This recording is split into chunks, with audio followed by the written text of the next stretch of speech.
So we've been through a lot today together, right? There's been a lot of sessions on. Some have been super technical. Some have been maybe more general. Some have been on management, some security, some on school, for example. So we wanted to kind of end the day with something kind of lighthearted, right? Our brains might slowly be turning off, right, or dialing down for the day. So yeah, me and Ollie, we wanted to bring you just some tips and tricks that you can maybe go home with, right? So these should be pretty easy things that we can go through in a pretty quick fire manner. We do have some rules, right? So around what this session is, I kind of explained that just now. But yeah, we're basically going to give you some problem statements, maybe things that you've come across within your environment. And we're going to try to solve that with a tip or trick. And we'll showcase why it's just an easy thing that you could implement within your environment, how it might save you time, right? So that's a bit of what this session is.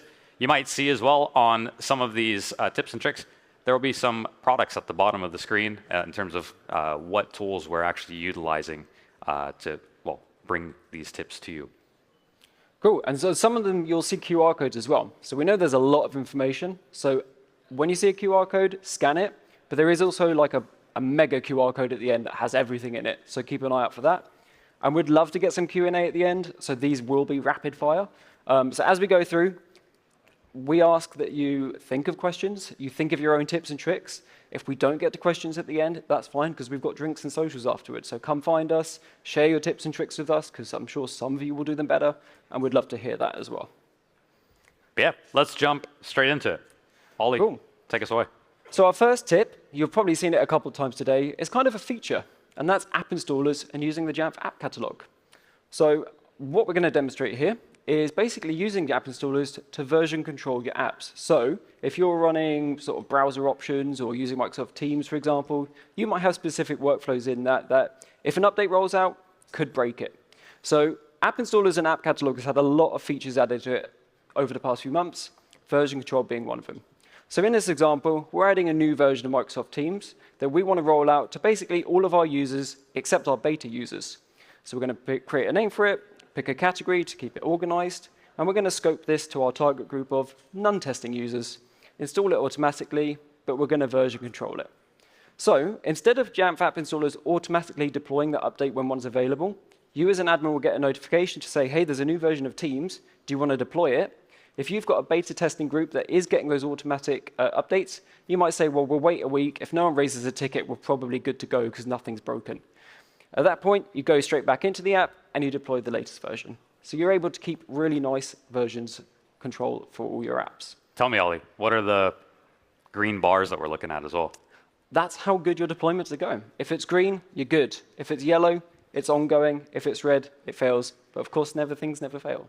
So yeah, putting the version control back in your hands, being able to scope certain versions of app to different groups is really nice.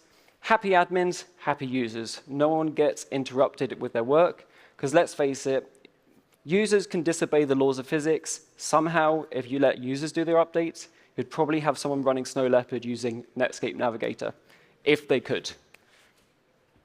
So another app that's in app installers, I'll let Elmo tell you about the next tip.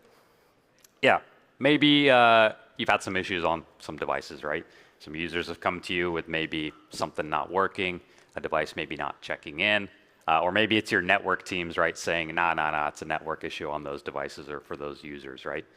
Well, one of our very own colleagues, Thijs Scheffler, must have had this problem a few too many times, because he actually went and created an app for it called Jamf Check. Maybe you've heard of Jamf Check. It's been on the Jamf Marketplace. What is it? Well, it's an app that you can install on an end user's device. We get a lot of Jamf useful information. So here we're looking at Jamf Pro. We can get information that, hey, the Jamf binary version, everything that we need from a Jamf perspective is on that device. And we can run things like network tests. So we can check in with APNS, with Jamf, to make sure that all the needed connections are there and functioning. So that's great. We can also do things like inventory submissions here, right? Yeah, we can do it other ways, but it's quick and easy through Jamf Check.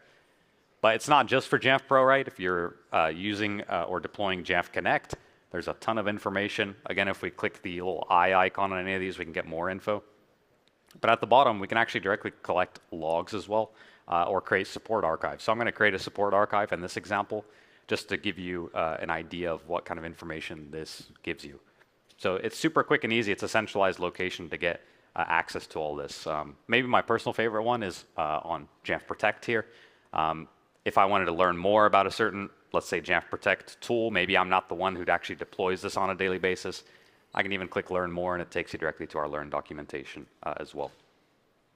But Protect actually has a ton of options down at the bottom as well, request check-ins, repairs. You can even trigger detections for Protect if you're maybe testing on a test device. Jamf Check can be super useful there as well.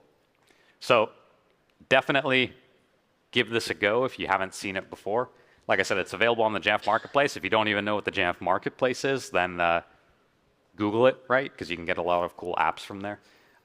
It really just makes it a lot easier to check on all your Jamf systems, make sure if there's a problem, what's maybe causing it, and if it's something Jamf related, right?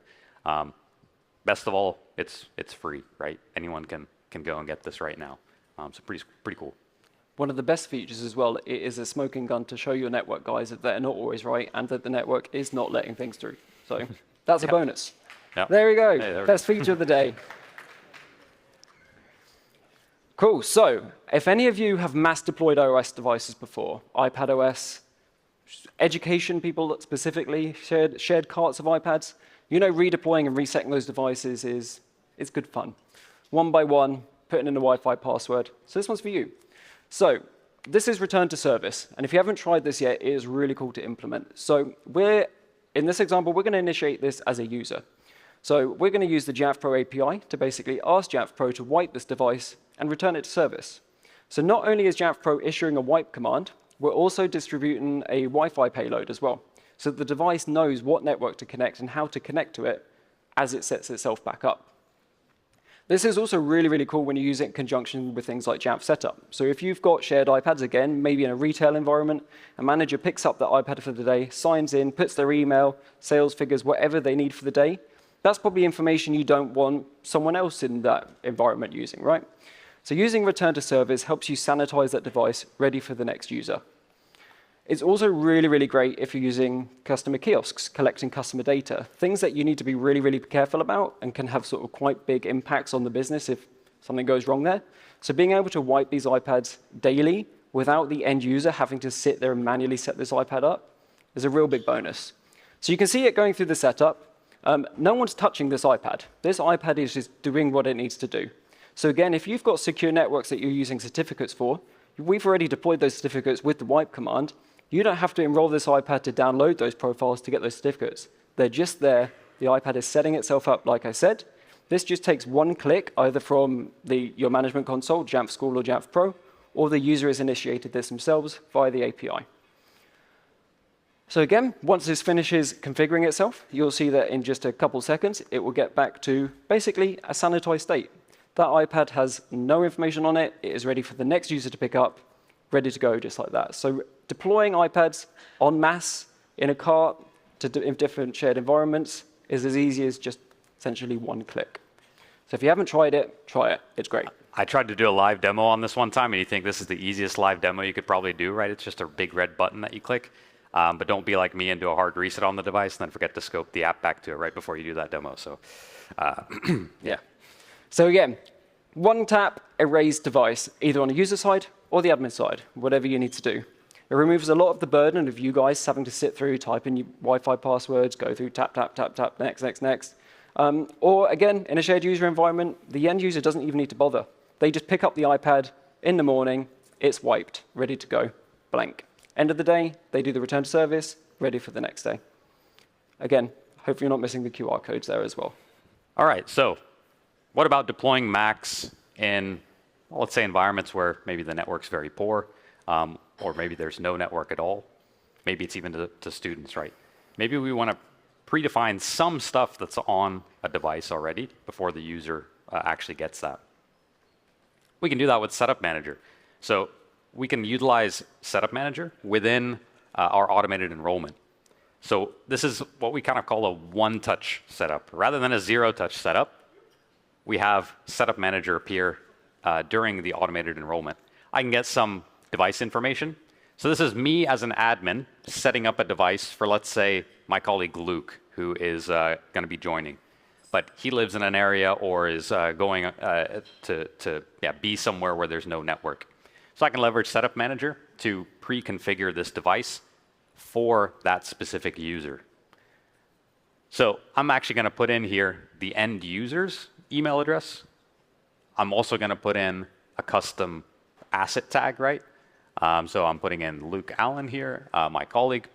I'm going to put in an asset tag of just example 1234, right?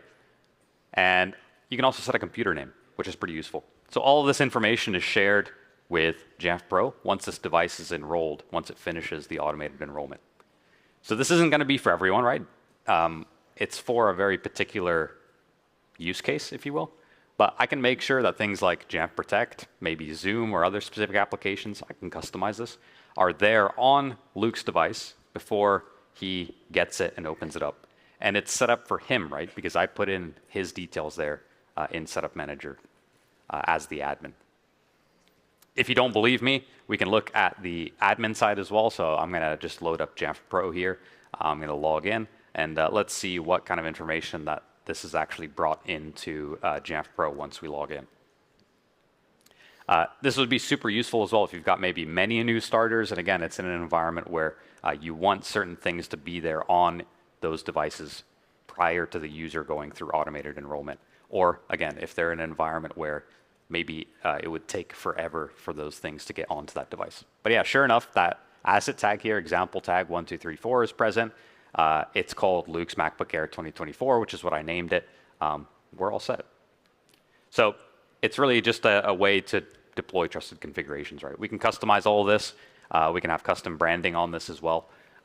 It is in beta, so if you're interested or think that this would be super useful within your environment, yeah, drop us an email, right? Let us know. Cool. Question for the audience. Who loves typing complex passwords multiple times a day? All right, there you go. Yeah. There's the security guys. No one. No normal people, anyway. So one of the biggest things, in my opinion, overlooked in the user experience, single sign-on extension. Super easy to deploy and great for the user. So this user's going to the 365 portal, probably something people do most days.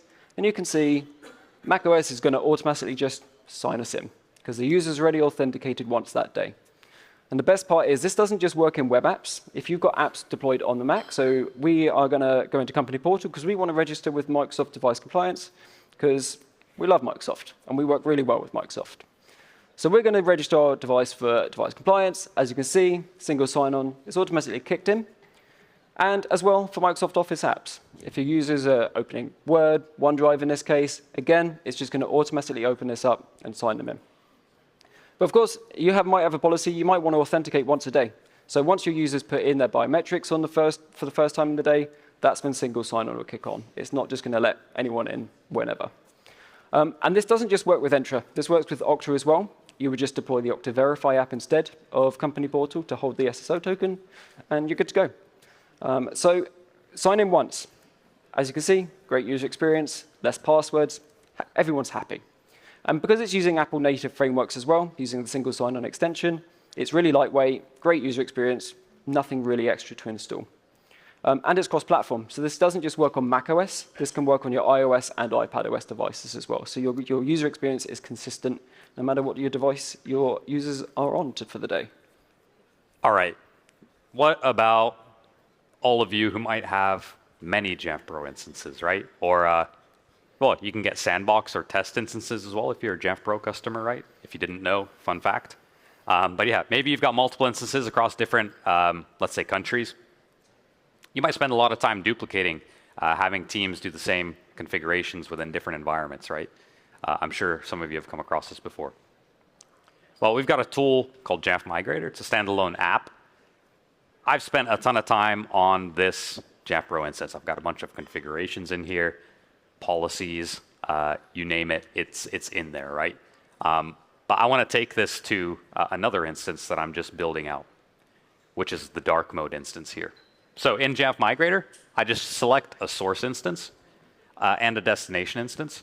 And you can do either a selective choosing of what you'd want to bring over. Let's say I just wanted to bring over 1 or 2 profiles to this instance. I could do so, or I can choose entire categories. So configuration profiles, policies, maybe smart groups as well. Why not, right? When I click go, you get a visual of, hey, it's working and it's sending stuff over. All we need is some admin credentials for both the source and the destination instances. You can actually even use API clients if you'd prefer that. Pretty quick. Now if I go to my dark mode instance, which was the destination for all of this, if we go to configuration profiles, it's all there. It's all the same. It can still be edited just as it was in the previous one. Super simple tool to use. It's also free, like some of the other things that we've shown already. It can let you test with confidence or build new instances with confidence as well. Also, if you just maybe want to share something with like a friend or a buddy, right?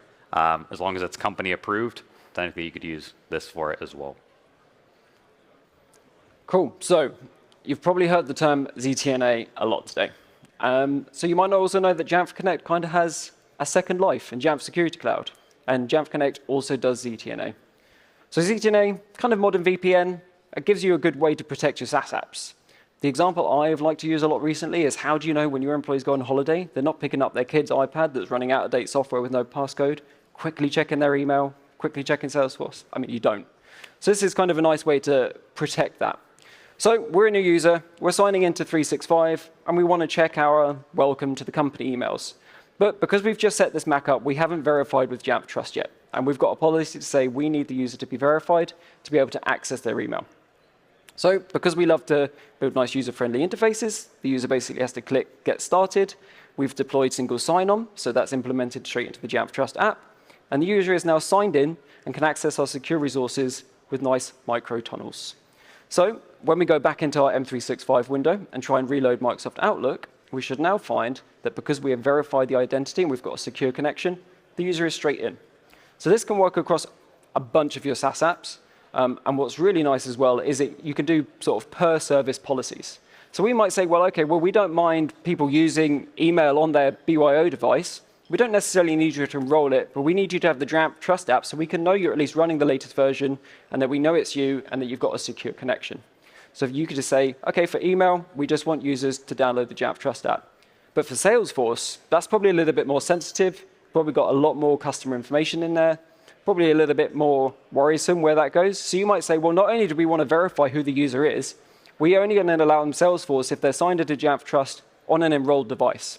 So per service, you can have specific policies to say, based on the risk or what the device is, you can or cannot access this service. And you can change it to specific groups as well. So you might say, well, only engineers are allowed to GitHub because why would someone from sales need to be in GitHub? Or vice versa. So it's really, really adaptable. And also, or best part, no hardware. This isn't VPN. There's no server boxes. This is all cloud-based. So this is infinitely scalable. And supports on-prem as well, if you do have on-prem resources. Well, what about automations, right? We've had some sessions today that talked about automations within well, security and management, right? But what about other automations we can leverage? Well, you might be thinking Jamf Pro API, right? I'm sure some of you are probably super familiar with the API. Usually people fall into 2 camps. They're either experts in the API or they basically know nothing about it, right? But if you didn't know, if you're in a cloud-hosted environment, if you actually just go to your Jamf Pro instance /API, you get to this. It's kind of a database for, well, playing with the API. If I select the Jamf Pro API, I can get an entire list of all the actions that I can run or leverage with the API. I'm just going to authenticate first, so I'm going to put in some Jamf Pro admin credentials here so I can get tokens. And maybe I can test this with something simple, right? That's not going to break anything within my instance, right? Because I'm new to the API. Like updating the activation code, right? Maybe I've just renewed my Jamf Pro license and I need to update the activation code. So I can actually go and edit this API put command that we're going to be issuing. I'm going to put in that new activation code and execute it. and I can see the responses and basically what the API is doing. So it's actually placed this activation code into my Jamf Pro, and it's actually actioned that. You can see there's a huge long list, so if you're really new to the API, you can kind of get to grips with what it might be able to do. One really useful one that I definitely haven't had to use before, right, by locking myself out of my own Jamf Pro instance, is forgetting your SSO failover URL. If you've done this, you know what I mean. But yeah, if you're locked out of your own instance because you enabled SSO and maybe something went wrong, you can actually come in here and leverage the API to retrieve that unique failover URL, right? Which is super helpful so that you can actually get back to getting into your own environment. So if you're new to the API, definitely try this out. It might open the door to some new options that you didn't know existed when it comes to automations. As it says at the top, with great power comes some responsibility as well. Don't go in there and just start clicking on every API button, because you might break something within your environment as well. So just be careful. And yeah, it does open up some extra functionality. Sometimes new features that we come out with might be available first within the API, and then we bring it to the GUI later on. And this is just an example of some of the API. If you then get inspired, keep in mind, we've got people like yourselves. We've got Jamf Nation online who probably have a million different ways that they leverage the API and use it in really smart ways. So definitely have a look there as well. But one thing that we have previously leveraged the API for is actually to do with admin accounts.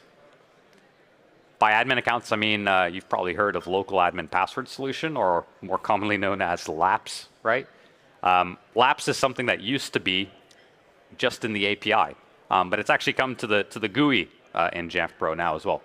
You're probably familiar with user-initiated enrollment, how we can outline the admin account that gets created here. So if we have that enabled, I'm actually going to go into the security settings, though, because this is where the new LAPS option exists. So in security, there's an enable LAPS for pre-stage accounts. Great, that's ticked. So I'm going to go into my pre-stage accounts, and I'm going to configure just some account settings. So this is creating the local account on devices automatically. Now I'm putting in a password, but don't worry, because we have LAPS enabled, it's going to be a LAPS secure password that's going to be on that device. Let's go retrieve that, though. So we'll look at the inventory for a device. We'll go find the user accounts and groups.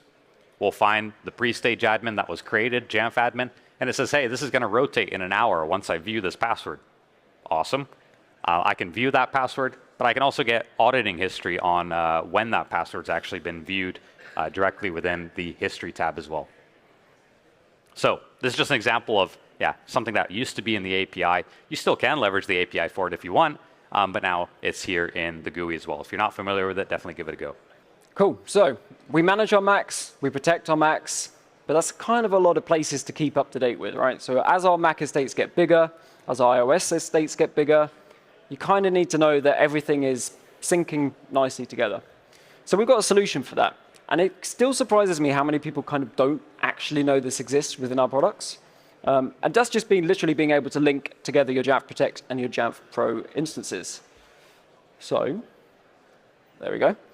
So you start in the Jamf Pro UI. You go into the Jamf App section of settings, and we'll go into Jamf Protect, and we'll quite simply begin registration.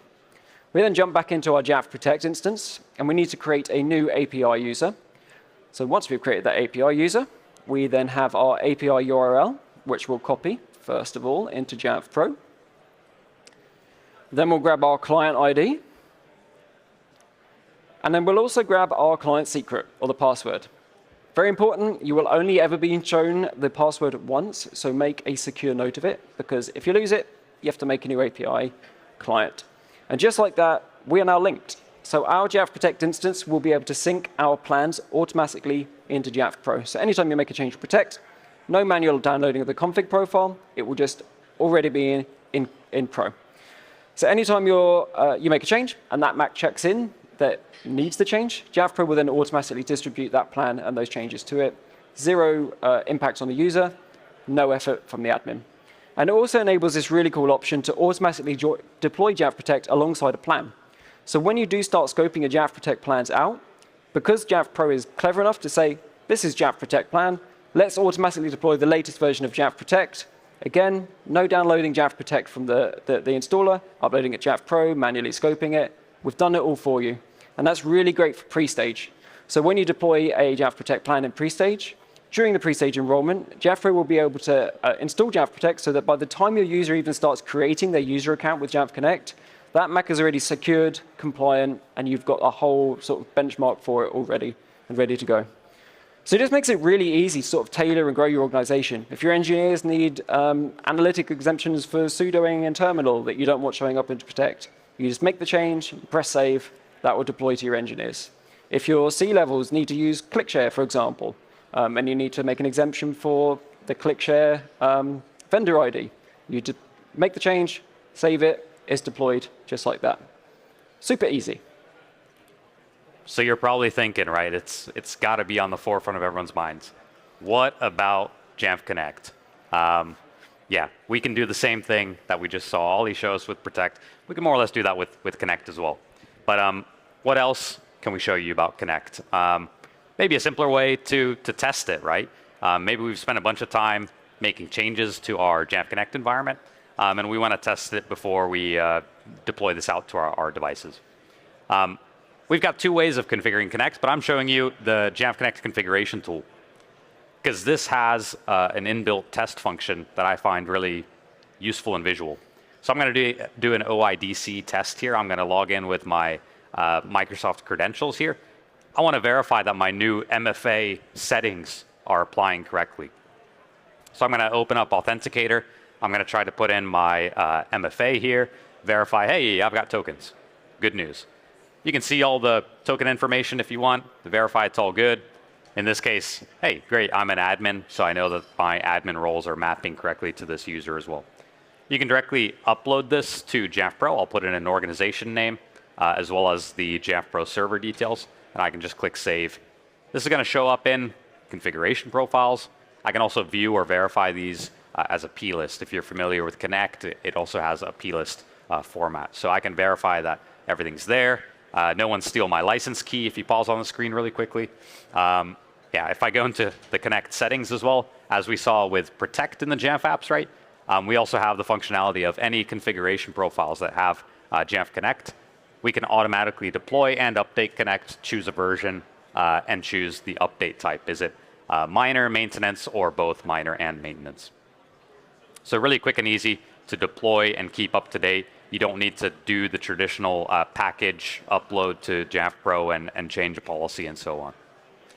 So yeah, we just make the testing a bit easier for you. We make that uploading to Jamf Pro easier, and that automation is there as well, and integrated, of course, in the settings, as we saw with Protect as well. Bonus tip for that, if you do start using that, scope the automatic deployment to your license key file, because everyone's going to get that, but you might have different Connect configurations for different users in your organization. So that you'll absolutely no way to forget to automatically deploy Connect if you just deploy it to the file that everyone gets. Cool, so what about Jamf Security Cloud? Well, on the theme of automation and syncing, we can do the same there as well. So in our little demo here, we're basically going to go into our integrations and have a look at our UEM Connect settings. And obviously, we're integrating with Jamf Pro because it's the best management solution out there. And because we're now syncing with Jamf Pro, that's going to bring through our UEM groups, or in our case, smart groups, that we can use basically to assign to devices in Security Cloud. So if your device, if Jamf Protect on your Mac has detected maybe a malicious piece of software that's gotten on there, we might say, well, that's high risk. So any high-risk Macs, we want to automatically assign to a restricted internet group, which you may have seen in a demo earlier, to say, well, let's cut off OneDrive so to stop it from automatically syncing that malicious file into our cloud storage. Or let's take out access to Salesforce because this Mac might be compromised. So you can actually use various metrics and various scores from Jamf Protect and Jamf Pro to set rules in Jamf Security Cloud as well. And there's actually an option as well to flip that on its head. So if you're detecting risky network traffic, so maybe your users have connected to Starbucks Wi-Fi and have been subject to a man-in-the-middle attack, we can signal back to your UEM to say, well, this is now a high-risk device, run an automation to remediate it, do everything else, and get it back to a good state. So we can do some really cool, really advanced automations based on threats from either on-device or in the network now. So some of you might be in very heavily regulated, sensitive environments, right? We saw the compliance talk just before this, right? Just keep in mind, right? I just wanted to highlight, we've had some sessions on this earlier today, that Jamf Protect really is more than just an antivirus, right? A quick example that we showcased in one of the earlier sessions this morning is maybe users taking things like screenshots, right? Where we want to prevent things like data loss, right? We don't want the users sharing this. Protect can do things like, well, detect the screenshot activity and work with the MDM to achieve a custom workflow, such as remediating this screenshot activity from occurring by, well, getting rid of that screenshot. So we have a custom screen that appears telling the user that, hey, something is occurring on the device, and the remediation will actually delete that screenshot. Those files cannot be then shared externally off of that device. One other super quick fire thing I wanted to showcase is how, well, we also have USB controls, device controls with Protect. So again, it's not just on the antivirus side. If I wanted to create a new policy to allow encrypted devices to read and write, it's literally as quick as this to create a new plan in Jamf Protect and deploy this out. I'll create a new plan. I'll add in my chosen device control to allow encrypted devices to read and write. Because we had that earlier integration with Jamf Pro where we automatically sync the plans as Ollie showed us, it's going to be super quick and easy to find that in the settings. When I click sync, it's just going to simply show up here as another plan, and I could deploy this out to additional devices if I wanted. So just keep in mind those device controls. We have SIEM integrations with Protect as well.